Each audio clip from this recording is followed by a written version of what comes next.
అందరికీ నమస్కారం. మట్టి కొండల్ని కూడా బంగారు కొండలుగా మార్చి హైటెక్ సిటీ కట్టించిన ఒక విజనరీ లీడర్ నారా చంద్రబాబు నాయుడు గారు.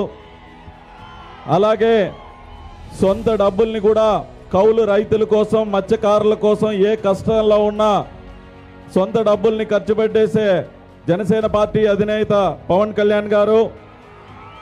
అలాగే ఇండియాని గ్లోబల్ పొజిషన్లో పెట్టిన నరేంద్ర మోడీ గారు. ఈ ముగ్గురు కలిసి ఇప్పుడు ఎన్డీఏ కూటమితో కేంద్రంలోని రాష్ట్రంలోని ప్రభుత్వాలు ఏర్పడబోతున్నాయి. సో దానికి అందరూ ఈ దుర్మార్గపు పాలన, ఈ అప్పుల రాజ్యాన్ని తరిమి కొట్టి మే 13వ తారీఖున మీరందరూ కూడా కూటమి అభ్యర్థి అయిన నన్ను గాజు గ్లాస్ పైన, అలాగే జ్యోతుల్ నెహ్రూ గారిని సైకిల్ గ్లాస్ పైన మీరందరూ ఓటు వేసి గెలిపిస్తారంటూ కోరుకుంటున్నాను.